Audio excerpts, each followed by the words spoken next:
Praise the Lord. आज आपण मत्तई याचा 6वा अध्याय आणि 22 ते 23 या वचनांवर मनन करणार आहोत, ज्यामध्ये येशूने म्हटले की डोळा हा शरीराचा दिवा आहे.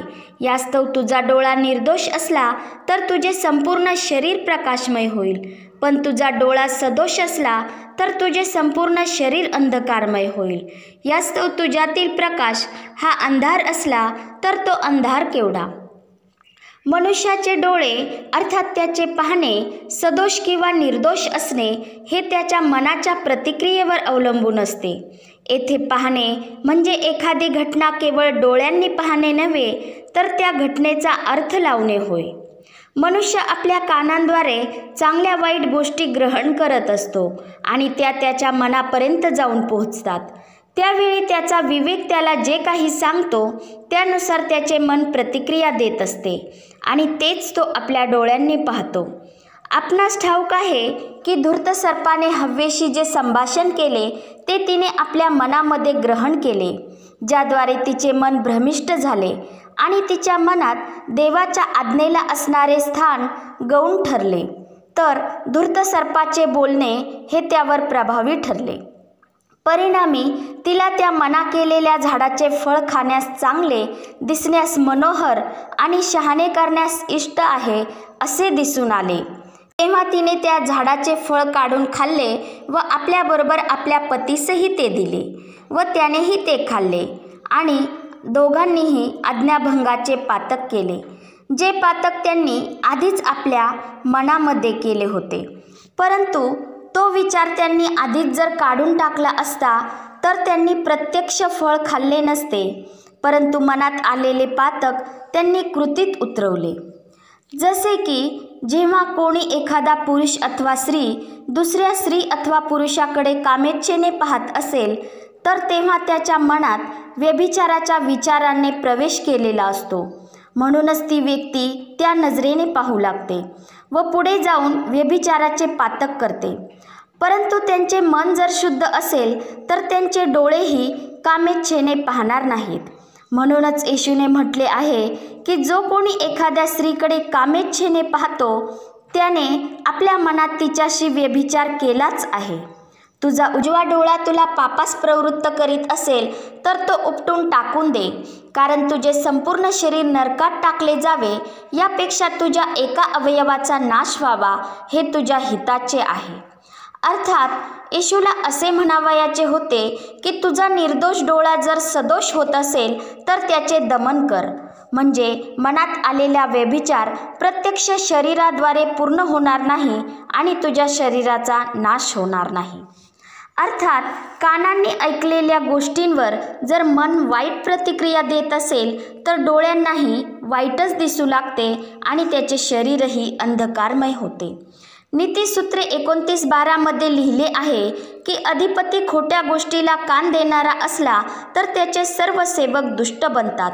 अर्थात एखाद्या अधिकाऱ्याचे त्याच्या सेवकांविरोधात जर कोणी कान भरले आणि त्याचे मन आपल्या सेवकांप्रती कलुषित झाले तर त्याला ते दुष्टच दिसू लागतात.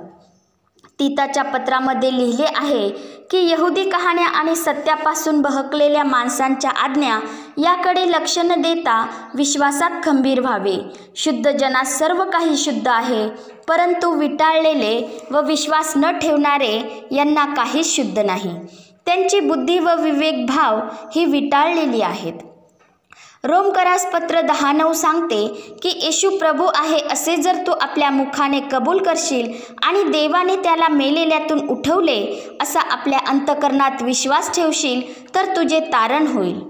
आणि आपणास ठाऊक आहे की विश्वास हा वार्तेने आणि वार्ता ही ख्रिस्ताच्या वचनाच्या द्वारे होते. म्हणजेच जे वचन ऐकून ग्रहण करतात आणि त्याचे मन त्याला अनुकूल होते तेव्हाच तो विश्वास ठेवतो आणि आपल्या मुखानेही कबूल करतो, कारण त्यावेळेस त्याचे डोळे हे निर्दोष पाहू लागलेले असतात आणि तो व्यक्ती नीतिमान ठरून तारण पावतो. म्हणूनच पौल म्हणतो की ज्याच्याविषयी त्यांनी ऐकलेच नाही त्याच्यावर ते विश्वास कसा ठेवतील. म्हणजेच ख्रिस्ताचे वचन ग्रहण केल्याने मनुष्य नीतिमान ठरून तारण तर पावतोच, परंतु हे वचनरूपी बीज जर चांगल्या व सालस अंतकरण रूपी भूमीत पडले तर ते रुजून त्याचे कोठे 100 पट, कोठे 60 पट, तर कोठे 30 पट असे पीकही येते. म्हणूनच नीतिसूत्रे 4:20-23 मध्ये सांगितले आहे की माझ्या मुला, माझ्या वचनांकडे लक्ष लाव, माझ्या सांगण्याकडे कान दे. ती तुझ्या डोळ्यांपुढून जाऊ देऊ नको, ती आपल्या अंतःकरणात ठेव, कारण ती ज्यास लाभतात त्यास जीवन देतात आणि त्याच्या सबंध देहाला आरोग्य देतात. सर्व रक्षणीय वस्तूंपेक्षा आपल्या अंतःकरणाचे विशेष रक्षण कर, कारण त्यात जीवनाचा उगम आहे. यास्तव आमच्या मनामध्ये पवित्र आत्म्याला स्थान देणे आवश्यक आहे आणि त्याच्या मार्गदर्शनाने चालणे आवश्यक आहे. आमच्या मनात जर शंका कुशंका असतील, वाईट विचार असतील, वैचारिक गोंधळ असेल, तर आम्ही आमच्या डोळ्यांनीही स्पष्ट पाहू शकत नाही. अर्थात आम्ही परिस्थितीचे योग्य आकलन करू शकत नाही आणि आत्मिक गोष्टी आम्हाला समजू शकत नाहीत. म्हणूनच याकोबाच्या पत्रात लिहिले आहे की संशय धरणारा हा वाऱ्याने लोटलेल्या व उचंबळलेल्या समुद्राच्या लाटेसारखा आहे. असा माणूस द्विबुद्धीचा असून आपल्या सर्व कार्यात चंचल असतो.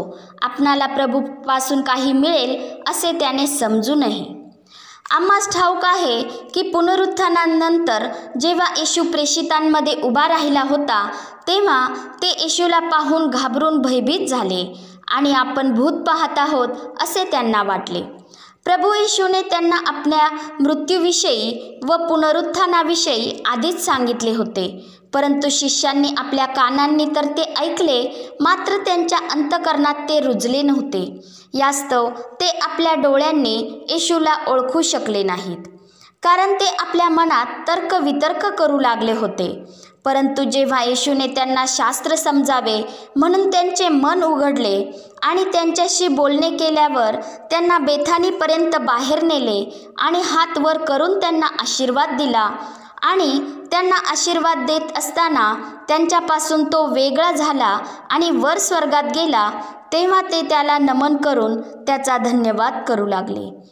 म्हणूनच जर आम्ही प्रभू येशूला आपल्या अंतःकरणात स्थान देऊन त्याला अनुसरून चालतो, तर आम्ही अंधारात चालणारच नाही. आमच्या डोळ्यांना स्पष्ट दिसते. प्रभू येशूने म्हटले की मीच जगाचा प्रकाश आहे. जो मला अनुसरतो तो अंधारात चालणारच नाही, तर त्याच्याजवळ जीवनाचा प्रकाश राहील. पवित्र आत्मा आम्हाला प्रभू येशूने सांगितलेल्या सर्व गोष्टींची आठवण करून देतो. यास्तव याकोबाचे पत्र 1:22 सांगते, वचनाप्रमाणे आचरण करणारे असा, केवळ ऐकणारे असू नका. अशाने तुम्ही स्वतःची फसवणूक करता.